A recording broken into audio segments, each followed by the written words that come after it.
Donc, je vous avais parlé la dernière fois de la loi éternelle, de la loi naturelle, de la loi divine, et nous en étions restés là. Et je voudrais reprendre donc là où nous en étions restés. Donc, les grandes lignes au sujet de la loi naturelle qui est inscrite dans le cœur de tout homme. Aussi quelques mots encore sur la loi divine positive pour arriver justement à la loi divine donc du Nouveau Testament. Donc la loi naturelle, c'est celle qui est connue par la lumière de la raison que le bon Dieu a inscrit dans notre cœur. Tout le monde a cette loi naturelle donc qui est inscrite dans son cœur, qui vient de la lumière, comme je vous l'ai dit, de la raison. Donc au moins les principes premiers de la loi naturelle, tout le monde donc les a inscrits dans sa conscience. Fais le bien, évite le mal. Ce que tu ne veux pas qu'on te fasse à toi-même, ne le fais pas aux autres. Il faut obéir au Créateur. Il faut donner à chacun ce qui lui revient. Il faut aimer le souverain bien qui est Dieu. Il ne faut pas faire d'injustice à personne. Il faut vivre de manière conforme à notre nature d'être rationnel, aussi d'être créé, d'être social, donc avec les autres humains, n'est-ce pas? Ça, ce sont des grands principes de la loi naturelle que tout homme, même s'il n'a aucune notion de la religion, même on pourrait dire le dernier des sauvages, a inscrit dans son cœur. Après, donc ça, c'est les lois primaires de la loi naturelle. Les lois secondaires, pratiquement, ce sont les grandes lignes pardon, des 10 commandements. Donc, mais ceux-là peuvent être obscurcis en partie donc par l'éducation mauvaise, par les mauvais exemples, par les passions humaines. Mais comme je vous l'ai dit, il y a des choses qui sont ineffaçables dans la conscience humaine. Donc cette loi naturelle, elle est divine puisque c'est Dieu qui l'a inscrite dans notre cœur, n'est-ce pas?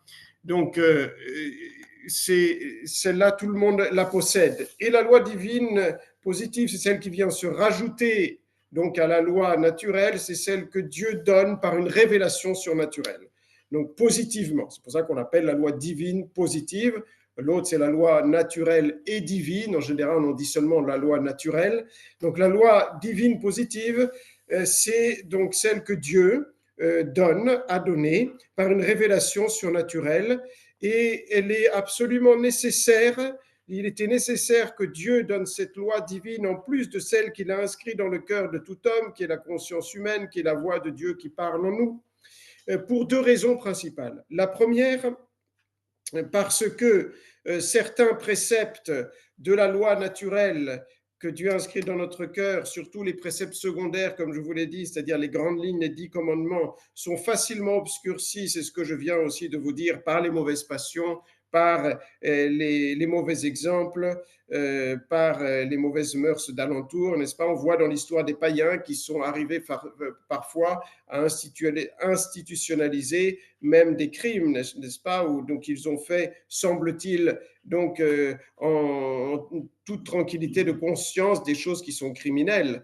La polygamie donc a été tout à fait approuvée chez les païens et institutionnalisée. Parfois, le meurtre, même de façon privée de l'ennemi, on trouvait cela une chose normale. Donc, voyez, quand il n'y a pas cette loi divine que Dieu a donnée positivement, extérieurement, par une révélation, la loi naturelle risque d'être en partie effacée dans le cœur de l'homme.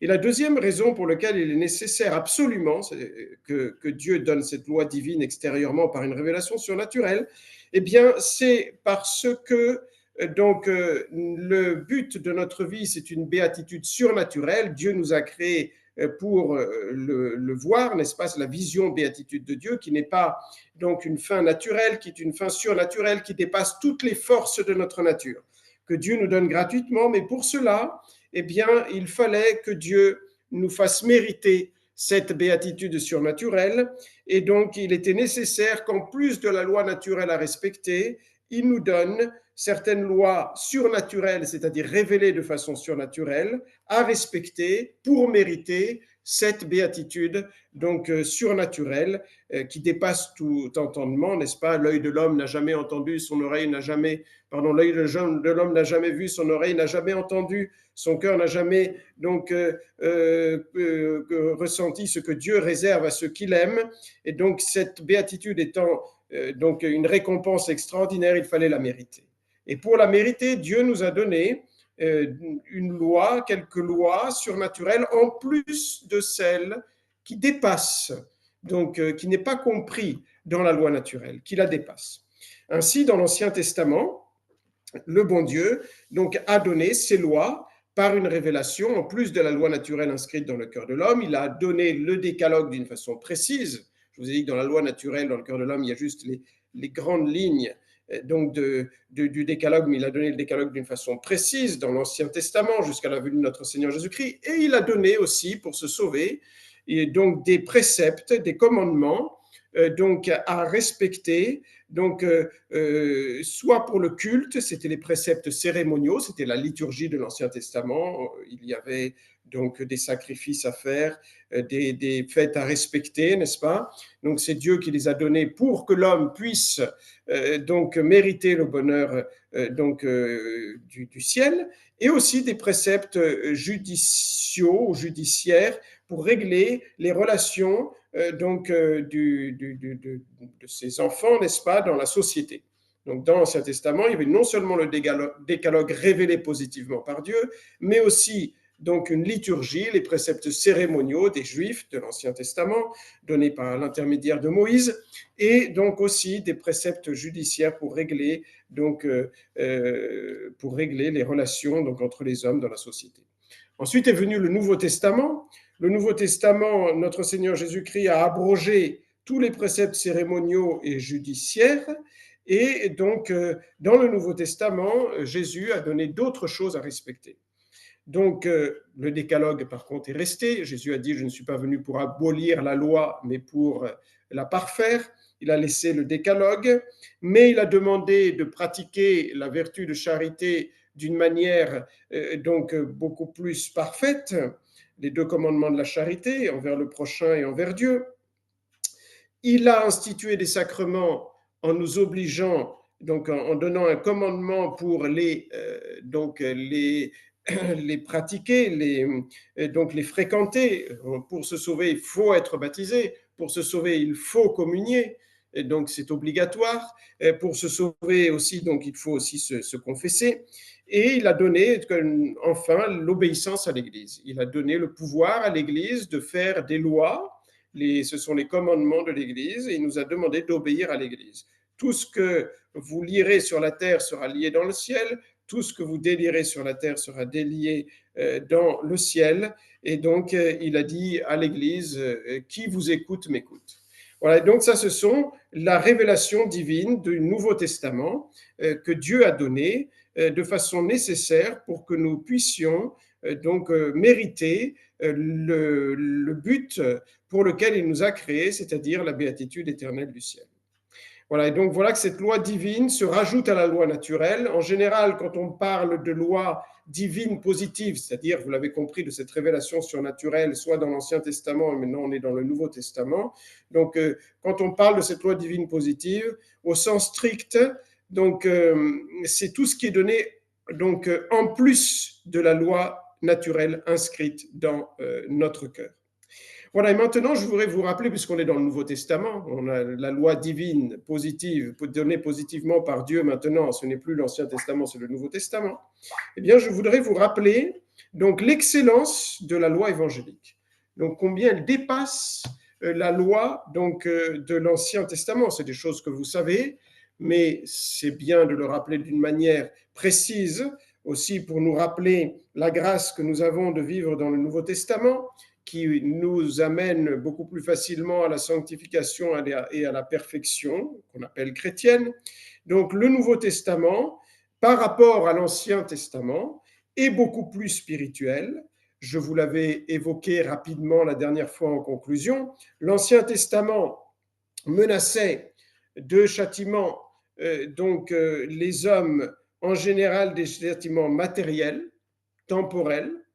Donc, et pour ceux qui agissaient bien, le bon Dieu souvent promettait des récompenses sur cette terre, parce que les hommes étaient encore grossiers et avaient du mal à désirer donc les biens éternels, les biens donc dans l'autre monde. Et par contre, vous le savez, dans le Nouveau Testament, eh bien, au contraire, eh bien, donc, le bon Dieu promet des récompenses ou aussi des châtiments, donc non pas temporels et matériels, mais principalement spirituels, et donc dans l'autre monde. On le voit aussi dans les béatitudes.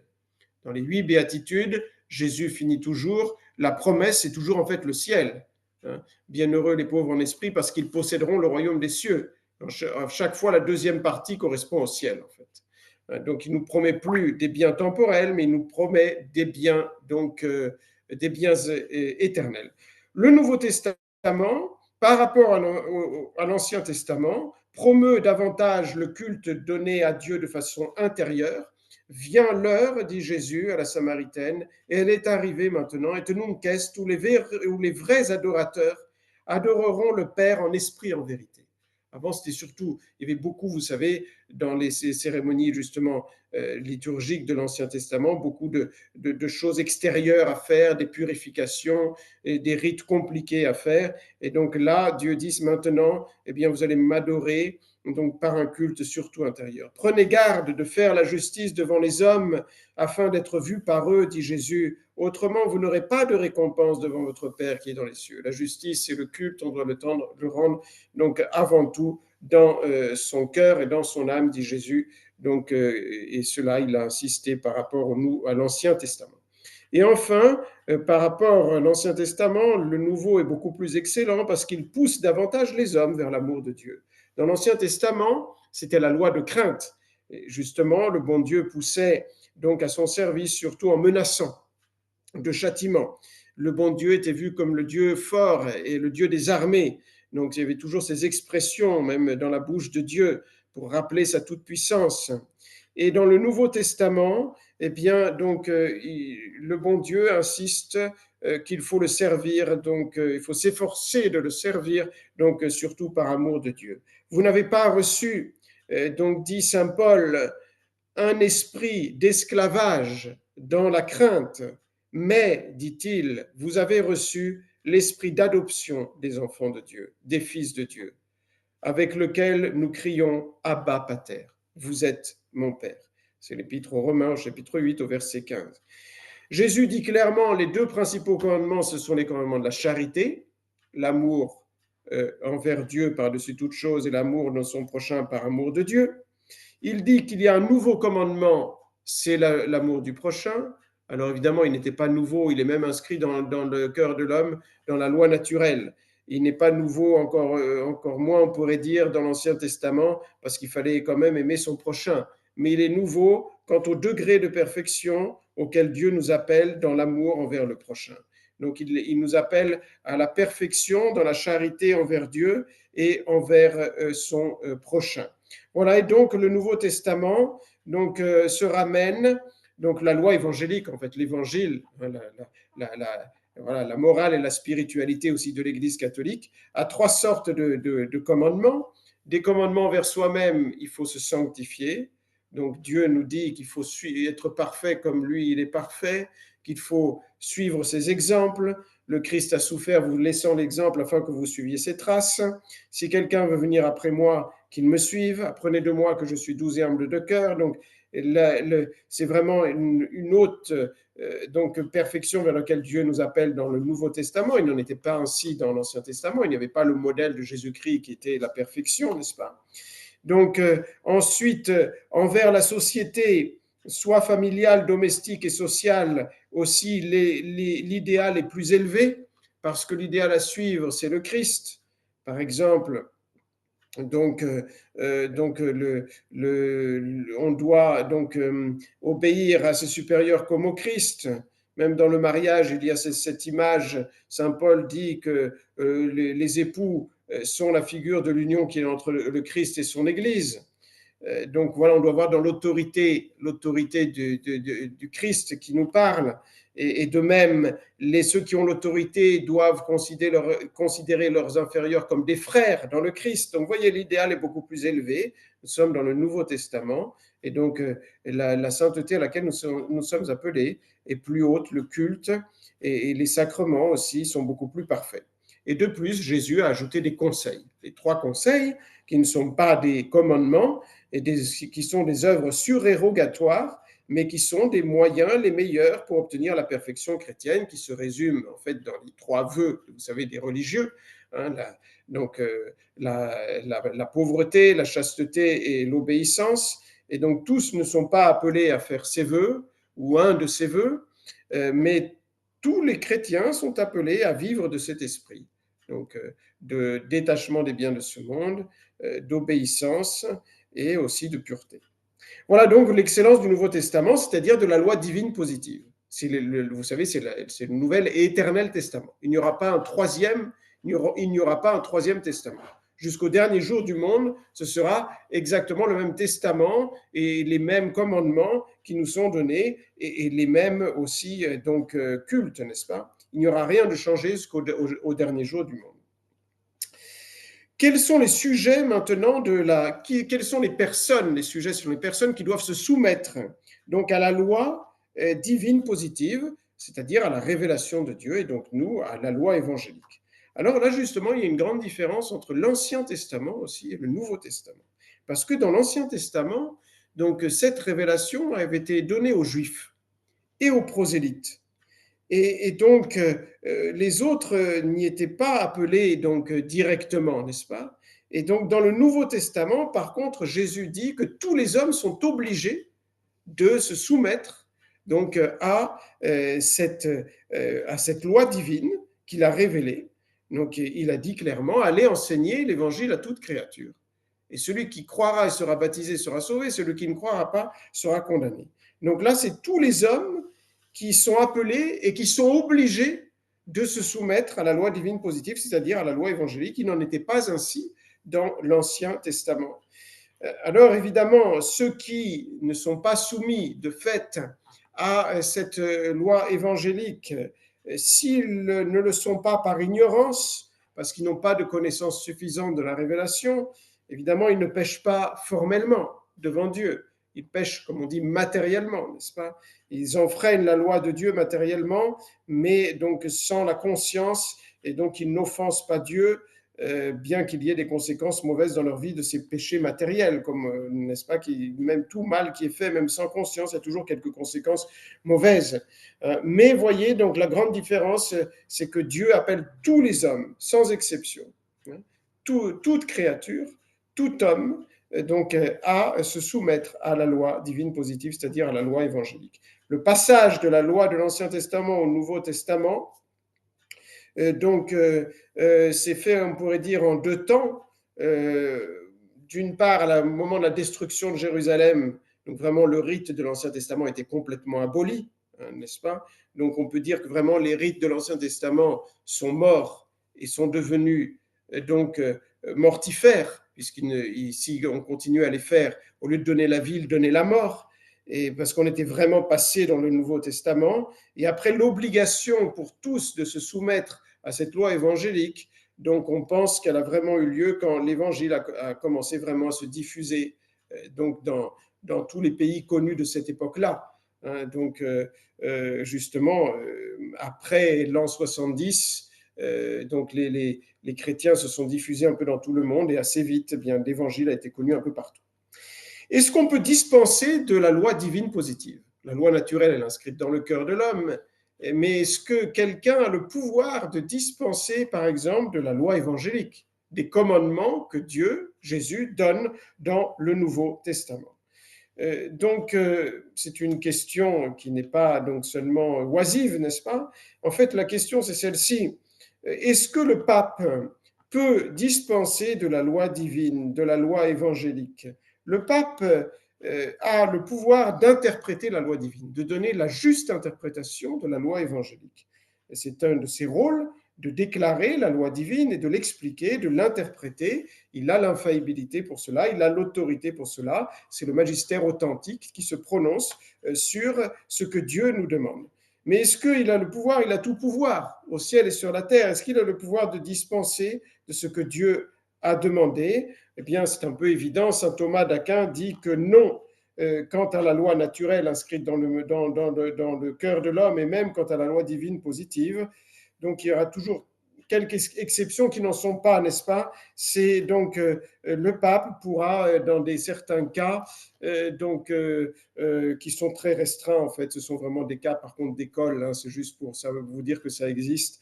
Euh, donc, euh, euh, donc Par exemple, dans le cas le mariage, vous le savez, est indissoluble. Et c'est Jésus-Christ qui a institué l'indissolubilité du mariage, même c'est Dieu déjà dans l'Ancien Testament, mais Jésus-Christ l'a donc confirmé dans le Nouveau Testament. Cependant, il y a des exceptions. Il y a l'exception du privilège paulin, c'est quand un païen se convertit et qu'il est marié avec un autre païen. Si l'autre ne veut pas se convertir et l'empêche de vivre sa vie chrétienne, le pape a le pouvoir de casser le lien pour le bien de l'âme, pour que la personne puisse se sauver, n'est-ce pas?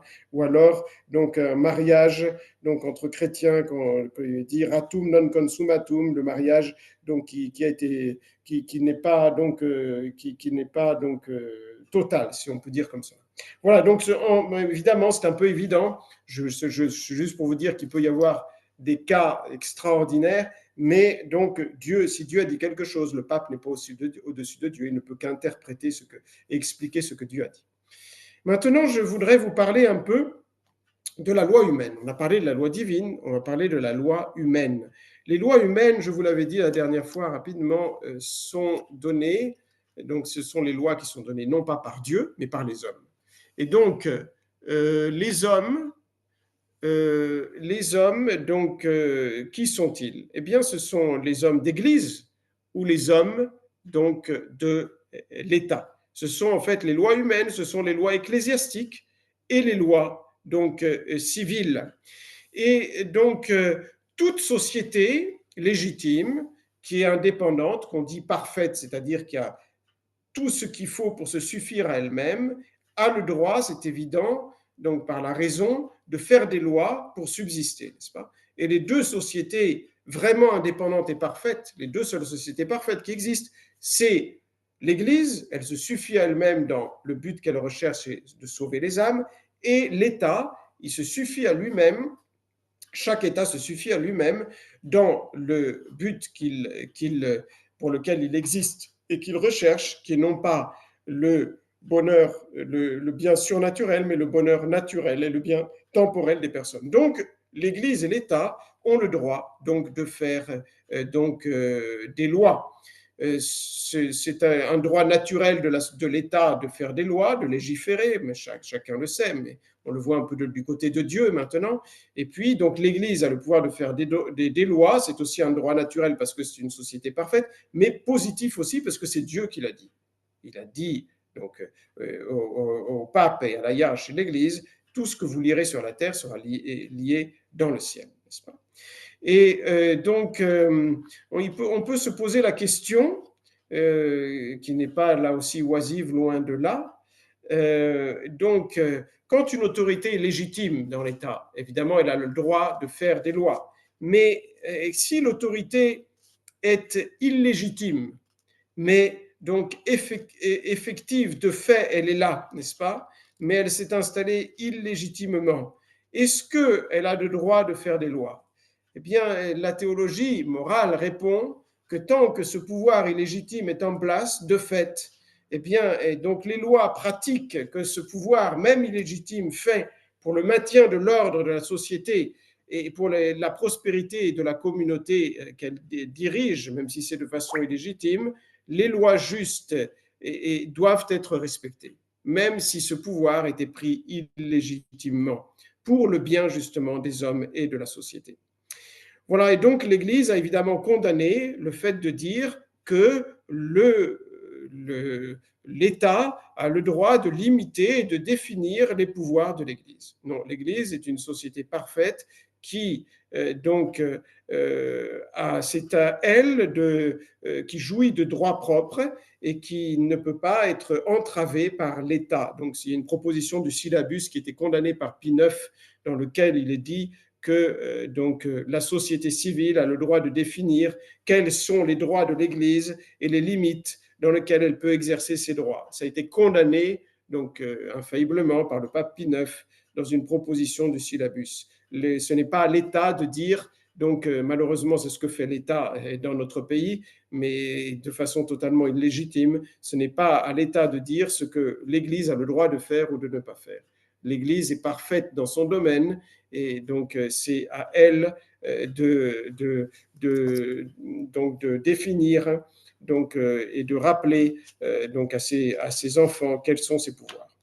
Alors dans l'Église, quels sont ceux qui ont le pouvoir de faire des lois? Je voudrais vous dire quelques mots là-dessus. Bien qu'à l'heure actuelle, il n'y a pas beaucoup d'applications pratiques parce que justement, donc comme vous le savez, l'Église est privée donc d'autorité législative justement aujourd'hui. Mais il est important de savoir comment fonctionne l'Église. Qui est-ce qui dans l'Église a le pouvoir de faire des lois? Où est le pouvoir législatif dans l'Église? Eh bien, dans l'Église, c'est un peu évident pour certains d'entre vous, évidemment, le premier pouvoir législatif, c'est le pape. Le pape, il a un pouvoir législatif sur toute l'Église. C'est Jésus qui lui a donné, c'est dans l'Évangile, je vous ai déjà cité certaines phrases de notre Seigneur Jésus-Christ. Jésus-Christ a dit aussi à Saint Pierre, paie mes agneaux, paie mes brebis, c'est toi qui dois gouverner mon troupeau, n'est-ce pas? Tout mon troupeau, soit les agneaux, soit, donc, c'est-à-dire les fidèles, soit les brebis, c'est-à-dire la hiérarchie. Donc le pape a le pouvoir de faire des lois. Je voudrais justement vous dire de quelle manière il fait les lois, parce qu'il y a quand même aujourd'hui, c'est important de le savoir, pour comprendre, parce que nous, on va se référer, nous aussi, évidemment, même si actuellement, nous pensons qu'il n'y a plus de pape qui peut faire de nouvelles lois, n'est-ce pas? Parce que justement, il est dépourvu de l'autorité du Christ. Cependant, il y a toutes les lois de l'Église donc précédentes. Et donc, il est important de comprendre comment l'Église donc fonctionnait et comment elle nous a donné des lois. Et si vous voyez une loi donnée par telle congrégation de la curie romaine, savoir si distinguer si cette loi justement donc est une loi qui impose une véritable obligation, n'est-ce pas? Donc il est important de savoir un peu comment fonctionne l'Église. Dans l'Église, il y a le pape qui est évidemment le souverain pontife et qui est au-dessus de tous pour faire des lois. Il y a aussi les conciles œcuméniques, comme vous le savez, je pense. Ce sont les conciles où le pape appelle dans une ville qui n'est pas forcément Rome. Ça peut être Trente, ça peut être le Latran, ben ça c'est Rome, ça peut être Éphèse, donc d'une autre ville. Il demande à tous les évêques du monde de se réunir, tous ceux qui peuvent, et là il demande aux évêques de se prononcer sur certaines lois à faire, et après il va approuver lui-même donc les lois qui ont été votées par l'ensemble des évêques. S'il l'approuve, alors le concile œcuménique a force de loi universelle. Si jamais il ne l'approuve pas, alors le concile n'a pas abouti, en tout cas dans ces lois-là. Il faut toujours qu'il y ait donc l'approbation du pape. Mais les évêques sont là pour légiférer dans le concile œcuménique. Vatican I, c'est le dernier vrai concile œcuménique de l'Église. Œcuménique veut dire rassemblement.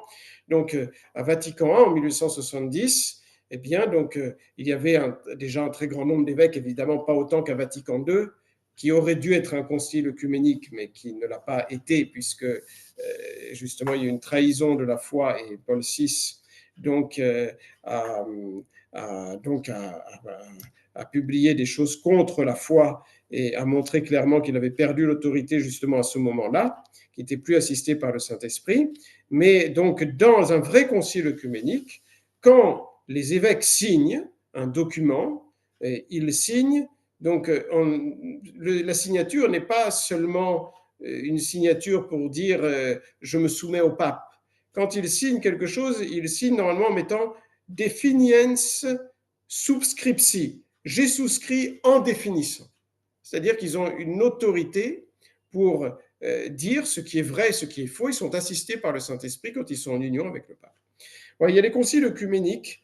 Et puis après, pour les diocèses, les évêques, dans leur diocèse, ont le droit de faire des lois. Alors, je vous ai dit que je voulais vous dire un mot sur les différentes congrégations donc, qu'il y a dans l'Église. Et donc, ces congrégations, c'est ce qu'on appelle la curie romaine, eh bien, donc, ont été créées au siècle du Concile de Trente. La première congrégation, c'est le Saint-Office. Je crois qu'elle a été fondée, si je ne me trompe pas, juste avant le Concile de Trente, ou au début du Concile de Trente. Et donc, le Concile de Trente a dû lutter contre le protestantisme et donc a créé des congrégations c'est le pape qui l'a créé avec les évêques, pour justement aider le pape dans le gouvernement de l'Église, puisque c'est un travail vraiment immense et énorme. Et donc voilà qu'à partir du Concile de Trente, donc ont été fondées des congrégations pour aider le pape. Et donc il y en avait jusqu'à Vatican II 11 congrégations, que je vais vous citer, parce que c'est quand même important. Évidemment, il y en a certaines qui sont plus importantes. 11, 3 tribunaux. Et ces tribunaux, c'est la Sacrée Pénitencerie, la Sacrée Rote, qui tout cela, c'était pour donc des cas litigieux, et la signature apostolique, qui dépendait de tous ces tribunaux du pape. Et puis aussi 5 offices, c'est la secrétairerie d'État, et c'est là où il y a le premier ministre de l'Église qui est le secrétaire d'État, c'est très important, la chambre apostolique. Enfin, je vous en dirai un petit mot. Mais commençons par, en tout cas, les principales congrégations. Donc, jusqu'à Vatican II, puisque à Vatican II, il y a eu une grande révolution dans l'Église. Et donc, Paul VI a donc ajouté beaucoup de nouvelles congrégations. Il n'a pas toujours donné le nom de congrégation, mais c'était la même chose. Hein, après, maintenant, on appelle ça des dicastères. Donc, Paul VI en a ajouté, Jean-Paul II aussi. Et après, François a encore fait des réformes. Alors, lui, il a plutôt essayé, comme il y avait plein de congrégations dans tous les sens, on ne savait plus pratiquement, et c'était impressionnant. Alors qu'avant, il n'y en avait que 11, plus 3 tribunaux, n'est-ce pas? Eh bien, donc, François a diminué les choses, il en a mis plusieurs ensemble, n'est-ce pas? Pour qu'on arrive un peu à s'y retrouver. Mais vous verrez que rien que les noms de ces nouvelles congrégations qui ont été faites par Vatican II, Paul VI, et ensuite Jean-Paul II, montrent que c'était vraiment donc, le modernisme donc, total. Il y a des noms qui n'ont rien à voir avec la foi. La congrégation pour les migrants, donc la congrégation pour la culture, la congrégation, vous en citerez d'autres. Donc on voit le tournant qui était donc désastreux au moment de Vatican II. Et ce n'est pas François qui a fait la révolution. La révolution, elle est arrivée depuis, c'est Paul VI. Hein. On croit toujours, vous le savez, on met toute la faute sur François, qui ne fait que tirer les conséquences de ses prédécesseurs depuis Vatican II. Donc les principales congrégations, la principale, c'est le Saint-Office. Je pense que vous le savez. Le Saint-Office, qui s'appelait avant Sainte Inquisition. Donc depuis donc, le Concile de Trente. Et ensuite, Saint Pédis a changé son nom en Saint-Office. Et maintenant, évidemment, ils ont encore changé le nom, ça fait trop sérieux, je pense. Saint-Office, maintenant, ça s'appelle la doctrine pour la congrégation de la foi. C'est la principale. Le président, le préfet, c'est le pape. Il y en a quelques-unes, c'est le pape, les plus importantes. Elle a pour mission de protéger la doctrine de la foi et des mœurs, de juger le crime d'hérésie. Quand quelqu'un est hérétique, c'est le pape qui le déclare hérétique, et donc la pertinacité de l'hérésie, elle l'exclut de l'Église, n'est-ce pas? Il n'y a que l'autorité de l'Église qui peut chasser quelqu'un pour hérésie. Donc, cette congrégation donne quelques dispenses aussi, par exemple, pour le mariage, pour la disparité de culte, pour la religion mixte, pour le privilège paulin, donc c'est elle qui intervient aussi. Il n'y a que le pape qui peut évidemment dire, c'est le cas où il peut casser le lien conjugal quand il y en a un qui se convertit et que l'autre persécute celui qui s'est converti. Qui aussi, vous voyez l'importance de cette question-là, le Saint-Office, il n'y a que le Saint-Office qui peut traiter du jeûne eucharistique. Vous voyez l'importance de la Sainte Messe, n'est-ce pas? Donc le Saint-Office, le préfet, c'est le pape. Ensuite, une autre congrégation qui a comme préfet le pape, c'est la congrégation consistoriale, et qui a comme membre le numéro 2 du Vatican, je pense que vous le savez, c'est le secrétaire d'État. C'est comme le Premier ministre, qui donc intervient pour les relations et aussi, on pourrait dire, étrangères de l'Église, c'est-à-dire avec les autres pays aussi. C'est à la fois un ministre pour l'extérieur, un ministre pour l'intérieur. C'est la personne la plus importante. Sous Saint-Pédis, c'était Méry d'Elval, cardinal Méry d'Elval, qui était un saint. Enfin, il n'a pas été canonisé, mais c'était un saint homme. Donc la congrégation consistoriale règle tout ce qui concerne les diocèses, les évêques, dans le monde entier, ce qui n'est pas rien, n'est-ce pas? Quand il faut nommer, par exemple, un évêque, quand il faut définir donc un diocèse, donc l'étendue d'un diocèse. Il y a la congrégation de la discipline des sacrements fondée par Saint Pédis. Vous comprenez qu'évidemment, c'est extrêmement important. Donc, tout ce qui concerne les sacrements. hein, donc les dispenses aussi pour recevoir les ordres, aussi traiter de la validité de certains ordres. Est-ce que tel rite est valide? Est-ce que telle ordination était valide? Et donc c'était cette congrégation donc, qui tranchait cela. Donc je pense que quand le pape Léon XIII a décrété ah non, c'était créé par Saint Pédis, donc ça n'existait pas. C'est peut-être pour cela que Saint Pédis l'a créé. Le Léon XIII donc, a décrété que les ordinations anglicanes étaient invalides. Eh bien, donc, depuis Saint Pédis, ça aurait été de la compétence de la congrégation de la discipline des sacrements. La congrégation du concile, elle vient directement de Trente, c'est le concile de Trente, elle s'occupe du clergé séculier et des fidèles, donc des curés, des confraternités, des biens ecclésiastiques, des conciles provinciaux. Vous voyez, dans l'Église, il y a énormément donc de choses à traiter, n'est-ce pas? Il y a une congrégation pour les religieux uniquement. On dit que cette congrégation, elle est occupatissima. Elle était donc connue pour être très occupée parce que les religieux demandaient beaucoup de soins et donc il y avait aussi beaucoup d'affaires à régler, parfois aussi des controverses entre les évêques et les religieux, entre les ordres religieux. Et donc là, il fallait régler toutes ces choses. Donc voilà, même quand un religieux pouvait recourir au pape quand il avait parfois et donc quelques difficultés avec le supérieur, on me demande Vatican II, je pense qu'il y en a qui ont fait ça, mais malheureusement Paul VI était du côté des modernistes, n'est-ce pas? La congrégation de la propagande de la foi, donc c'est pour les missions et pour les séminaires des missions étrangères. Et donc là, c'est une congrégation extrêmement importante qui donc s'occupe de tout ce qui concerne les missions, donc dans le monde entier. La congrégation des rites pour le rite latin, en tout cas, donc qui fait les canonisations, les béatifications et qui règle les rites donc des sacrements principalement et de la liturgie. La congrégation pour les affaires ecclésiastiques extraordinaires, le préfet, c'était le secrétaire d'État qui réglait les problèmes et les relations avec les États, les concordats, les nominations d'évêques où intervenait l'État comme en France. Vous savez qu'en France, pour nommer un évêque, il fallait l'accord, malheureusement, je ne sais pas depuis quand ça date exactement, il faut l'accord du gouvernement français. Et donc, il fallait évidemment des diplomates spécialisés pour arriver à obtenir ce qu'ils voulaient, n'est-ce pas, dans l'Église. La congrégation des séminaires et des universités, qui réglait donc tout ce qui concerne les études ecclésiastiques et les contrôlait et donnait les grades académiques aussi. Vous savez qu'il existe des grades académiques aussi dans l'Église, des titres pour enseigner.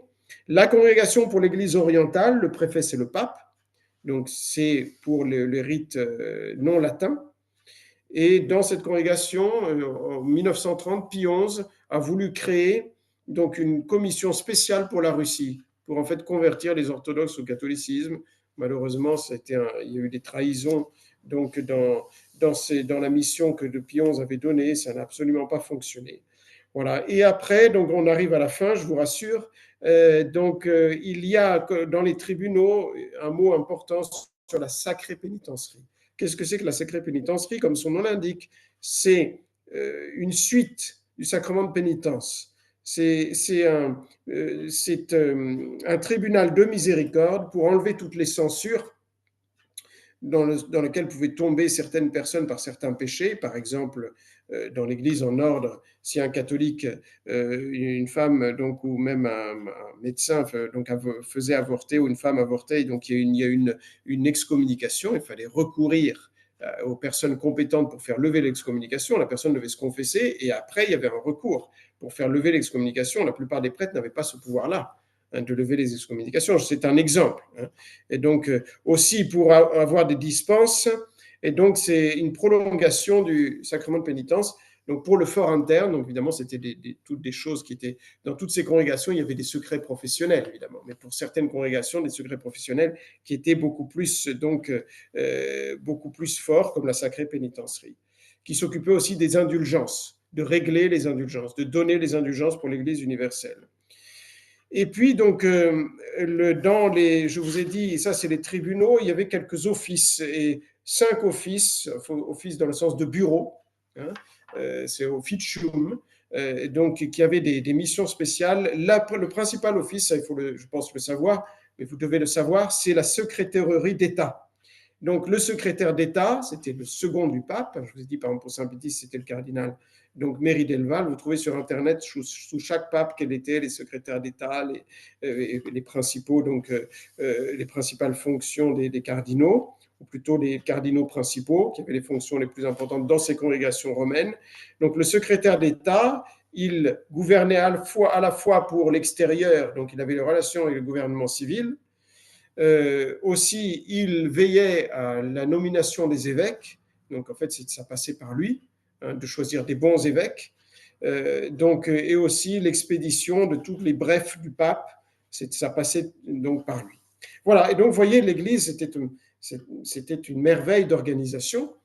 Alors, tout cela n'est pas fini, ça continue, mais d'une manière désastreuse avec toutes les modifications qui ont été faites depuis Vatican II. Je voudrais vous lire rapidement, parce que l'heure tourne, donc les nouveaux ajouts qui ont été faits par Vatican II. Seulement les noms, parce que sinon on n'en finirait pas, mais vous trouvez ça facilement sur Internet. Donc, depuis Vatican II, la plupart, c'est pas François. François a plutôt simplifié, mais il a gardé tout cela, mais il l'a simplifié parce que c'était trop compliqué. Donc, il y a les nouvelles congrégations, c'est pour la promotion de l'unité des chrétiens, c'est-à-dire catholiques et non catholiques, hein, protestants, orthodoxes, la congrégation pontificale Justice et Paix, bon, la congrégation pour la promotion humaine et chrétienne.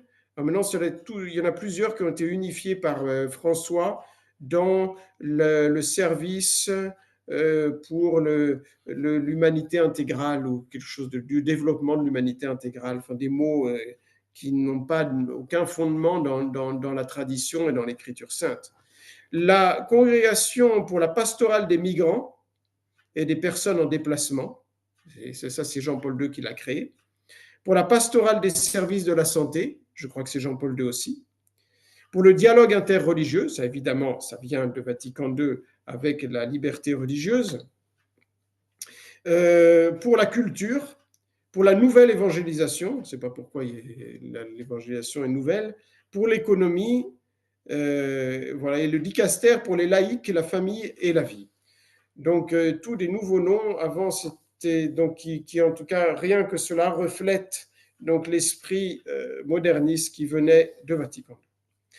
Voilà, et donc, en plus de cela, parfois le pape crée des commissions pour des choses importantes.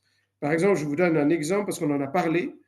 C'est le pape, il me semble, Léon XIII, qui a créé une commission, c'est-à-dire comme une petite congrégation, la commission biblique, pour donc veiller à la rectitude et à l'orthodoxie des études bibliques. C'est extrêmement important, évidemment, de l'exégèse. Hein, même une commission de la Vulgate, pour veiller à ce que les traductions de la Vulgate soient bonnes. Une commission des études historiques, je crois que c'est Pie XI qui l'a instaurée. Donc, quand il voyait qu'il y avait des dangers dans certains, il crée des commissions qui, normalement, étaient faites pour durer seulement un certain temps, mais qui parfois duraient. La commission biblique, maintenant, elle dure toujours sous les modernistes. Voilà, donc vous voyez que l'Église était extrêmement bien organisée. Voilà, et donc, il est déjà l'heure, donc je vais peut-être déjà m'arrêter. Si, voilà, j'ai encore un mot à dire. Alors, je voulais parler du décalogue, et la prochaine fois, cette fois-ci, j'entrerai dans le vif du sujet du décalogue. Donc, avec déjà les 2 commandements de la charité, puis ensuite on abordera donc les commandements. Donc, il faut dire un mot pour finir, c'est important. C'est donc le pouvoir, on a vu le pouvoir législatif de l'Église qui passe par le pape. Même s'il y a un concile œcuménique, tout doit être approuvé par le pape. Je ne vous ai pas parlé donc de façon explicite des évêques dans leur diocèse, mais les évêques peuvent faire des lois pour leur diocèse. Il y avait des conciles, des synodes, en tout cas diocésains, hein, mais seulement l'évêque pouvait faire une loi. Il pouvait réunir ses prêtres, mais il n'y a que lui qui avait le pouvoir de faire une loi pour son diocèse. Il y avait même des conciles provinciaux, plusieurs diocèses mis ensemble. Il pouvait faire des lois pour la province. À ce moment-là, l'évêque de chaque diocèse de la province, normalement, ne pouvait pas donc enlever comme cela une loi qui était faite par un concile provincial. Donc, vous voyez, ça, c'était seulement donc, de façon particulière. Il n'y a que le pape qui a juridiction sur l'Église universelle et peut faire une loi pour l'Église universelle, parce que c'est le vicaire du Christ, c'est le souverain pontife. Et dans le pouvoir civil, eh bien, l'Église a défini infailliblement aussi qu'évidemment l'autorité civile, le chef d'un État, a le pouvoir de faire des lois. Donc, vous avez deux encycliques de Léon XIII, Immortale Dei et Diur Turnum sur cette question. Et dans les États modernes, vous le savez, avant, parfois le roi faisait tout seul les lois. Et maintenant, donc, tous les États modernes, il y a toujours un parlement, et donc l'autorité est partagée donc, entre le président ou le chef d'État et le Parlement. Mais donc, c'est un vrai pouvoir qui vient de Dieu et auquel doivent se soumettre les hommes, sauf si ces lois sont injustes. C'est-à-dire si ces lois vont contre les commandements de Dieu, à ce moment-là, ce sont des lois iniques, des fausses lois qui n'ont pas force de loi et donc auxquelles on ne doit pas se soumettre. Si on s'y soumet, on commet donc même péché. Donc il faut obéir à Dieu et non pas aux hommes. Voilà, et donc j'ai fait un peu une vue d'ensemble de ces lois humaines, surtout dans l'Église. J'espère donc que cela vous aura donc appris quelque chose. Et la prochaine fois, on abordera véritablement donc la question de la loi divine positive dans le Nouveau Testament, c'est-à-dire la loi évangélique, et donc les 10 commandements qui ont été parfaits donc par notre Seigneur Jésus-Christ. Voilà, je vais m'arrêter là. Je vais donc couper l'enregistrement.